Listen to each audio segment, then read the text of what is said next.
Now question number 31 that is objectives of planning objectives of financial management. Financial management के क्या क्या उद्देश्य होते हैं? सबसे पहला होता है प्रॉफिट को मैक्सिमाइज करना। जो भी कंपनी है उसके प्रॉफिट्स को बढ़ाने का काम होता है फाइनेंशियल मैनेजमेंट का, ठीक है, क्या ताकि जो कंपनी है वो अच्छा प्रॉफिट दे और जो शेयर होल्डर्स है उनको अच्छा रिटर्न मिले, जो भी इन्वेस्टर्स है उनको अच्छा रिटर्न मिले, यही इसका मेन ऑब्जेक्टिव होता है। इसके बाद में वेल्थ मैक्सिमाइजेशन करना, मतलब वेल्थ मैक्सिमाइजेशन का एक ही मतलब होता है वैल्यू को मैक्सिमाइज करना, मतलब कंपनी की वैल्यू बढ़ाना।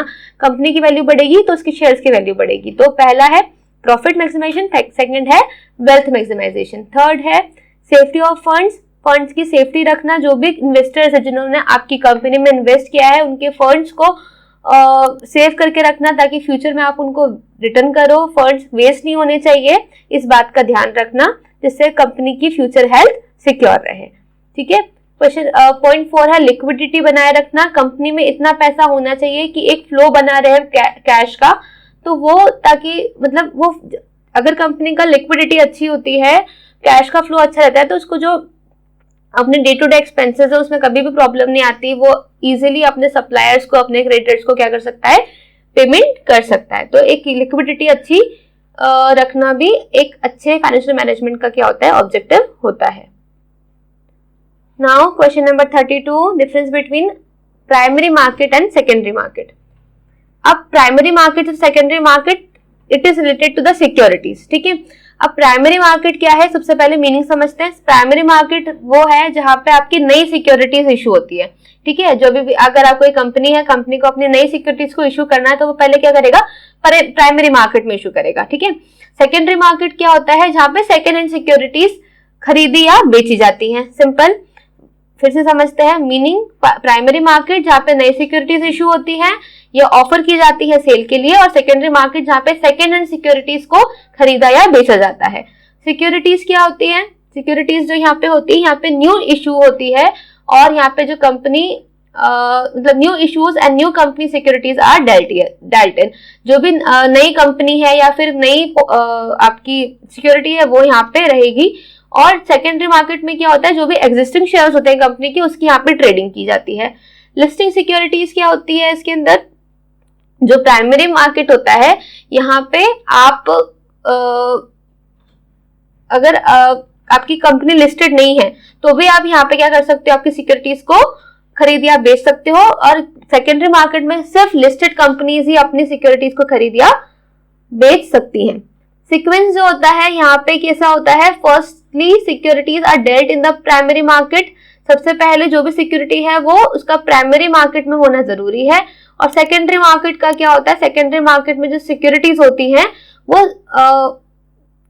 Secondary market for the securities develop only after the security has been introduced in the primary market. मतलब सिर्फ वही सिक्योरिटीज यहाँ पे आती हैं जो प्राइमरी मार्केट में पहले जा चुकी होती हैं। प्राइस जो होता है यहाँ पे प्राइमरी मार्केट का वो कैसा होता है, decided by the management of the company. जो भी कंपनी का मैनेजमेंट होता है वो इसकी जो प्राइस होता है डिसाइड करता है।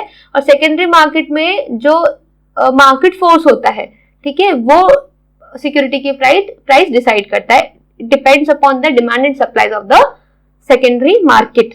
Okay, now question number 33 which is the functions of SEBI. SEBI के क्या क्या फंक्शंस है। सबसे पहला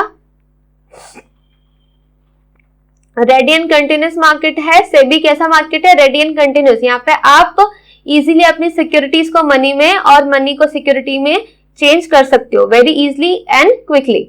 देन प्रोटेक्शन ऑफ इन्वेस्टर्स। यहाँ पे जो भी पर्सन इन्वेस्ट करता है उसकी जो डीलिंग होती है, जो स्टॉक एक्सचेंज में डीलिंग होती है वो फेयर होती है और यहाँ पे सेफ्टी भी रहती है, क्योंकि यहाँ पे जो भी काम होता है वो गवर्नमेंट के अंडर में, उसके गवर्नमेंट के कंट्रोल में होता है। इसके बाद में पॉइंट नंबर 3 है इकोनॉमिक बैरोमीटर। यहाँ पे यहाँ का जो बोल सकते हैं ना, जो इकोनॉमिक बैरोमीटर होता है जो सब चीजों को मेजर करता है वो इसके अंदर होता है। तो जो स्टॉक एक्सचेंज होता है उसका जो बैरोमीटर है वो कैसा है, काफी सेंसिटिव है। It is a very sensitive barometer of business condition in the country. Price tends reflect the economic climate of the country. Point 4 providing scope for speculation. आपको स्पेकुलेशन का स्कोप मिलता है यहाँ पे क्योंकि जो सेबी है वो एक लॉफुल तरीके से आपको क्या कराता है, स्पेकुलेशन कराता है।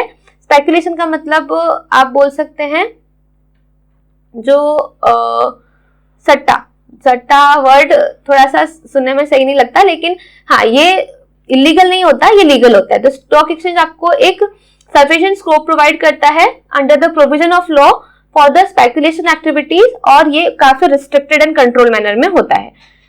Last point, promotion of saving. तो जो सेबी होता है वो पब्लिक इन्वेस्टमेंट में बिलीव करता है और चाहता है कि लोगों के अंदर एक पैसे सेव करने की हैबिट आए। Now question number 34, that is what is the importance of management.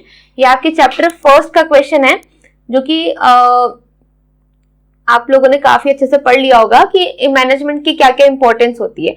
तो एक मैनेजमेंट क्यों जरूरी होता है? सबसे पहले तो चैलेंजेस को मीट करने के लिए। अगर एक कोई कंपनी है या कोई ऑर्गेनाइजेशन है, अगर वो बिजनेस करने के लिए निकली है तो उसको क्या करना पड़ेगा, चैलेंजेस को फेस करना पड़ेगा। तो सबसे पहले जो भी चैलेंजेस हैं उसको फेस करने के लिए हमें एक मजबूत मैनेजमेंट होने की बहुत ज्यादा जरूरत होती है। ठीक है, the management can be meet the challenges in the modern world only if the complexity of business modern business can be overcome only the scientific management. Then effective utilization of resources, जो भी हमारे पास resources हैं, whether it is land, labor, capital और machinery, उसका सही तरह से use कब हो सकता है? जब उसको एक अच्छा मैनेजमेंट हैंडल करे। तो एक अच्छे मैनेजमेंट की खासियत होती है कि वो सारे रिसोर्सेज को ऑप्टिमाइज तरीके से यूज करता है। थर्ड है management direct and control the organisation. Management क्या करता है, पूरे ऑर्गेनाइजेशन को डायरेक्शन भी देता है एज वेल एज उसको कंट्रोल भी करता है, ताकि उसके जो गोल्स उसने सेट कर रखे हैं वो उसको मीट कर पाए। देन फोर्थ पॉइंट है इनोवेशन, नए नए आइडियाज को लेके आना, इमेजिनेशन को लेके आना, विजन को लेके आना, ताकि कंपनी एक अच्छी लाइफ लोगों को भी दे पाए और कंपनी खुद भी ग्रो हो पाए। देन सोल्यूशन टू प्रॉब्लम, एक अच्छा मैनेजमेंट हमेशा एक फ्रेंड की तरह, एक फिलोसोफर की तरह या एक गाइड की तरह अपने बिजनेस को हैंडल करता है और उसमें जो भी प्रॉब्लम आती है उसको सॉल्व करता है। देन लिमिटेशंस ऑफ मैनेजमेंट, जिसे हमने इंपॉर्टेंस पढ़ी, अब इसकी क्या क्या लिमिटेशंस हैं। सबसे पहले है पर्सनल इंटरेस्ट। अब कई बार क्या होता है कि जो मैनेजर्स होते हैं वो अपने फायदे के लिए जो कंपनी का फायदा होता है उसको साइड में रख देते हैं, तो यहाँ पे कहीं ना कहीं मैनेजमेंट क्या कर देता है, लैक कर जाता है। Centralisation of the economic power. Centralisation मतलब होता है पावर इन वन हैंड, जब आपकी पावर एक किसी पर्सन के पास में होती है, क्योंकि हर व्यक्ति के पास में एक अपनी पोजीशन है और अपनी पावर है, तो कई बार वो उस पावर का गलत इस्तेमाल भी कर लेता है। तो due to management social evils like red tapism, upper class and middle class develop in the society due to the concentration of the economic power with the managers. They behave an autocratic manner which is against the interest of the organization. Third है lack of stability in management principle. जो भी principles हैं, जो management के principle है, उसमें stability की कमी होने की वजह से भी आपके management में problem आती है। ठीक है, अगर आप कोई भी कंपनी है वो एक तरह की चीजों पे या एक तरह के प्रिंसिपल्स पे चल रही है, अगर वो नए प्रिंसिपल्स को अडॉप्ट नहीं करती है और तो क्या होगा, वो एक चेंजिंग एनवायरनमेंट में फेल हो जाएगी, क्योंकि वो टाइम के साथ में अपडेट नहीं हो पाई। तो ये एक प्रॉब्लम आपको हमें देखने को मिलती है। तो ये कुछ लिमिटेशंस थे और ये हमारे 35 क्वेश्चंस कंप्लीट हो गए हैं। आगे के क्वेश्चंस आपको अगले वीडियो में मिलेंगे। अगर आपको ये वीडियो अच्छा लगा हो, इन्फॉर्मेटिव लगा हो, तो प्लीज इस वीडियो को लाइक कीजिएगा, बेल आइकन को हिट कीजिएगा और चैनल को सब्सक्राइब कीजिएगा। Thank you.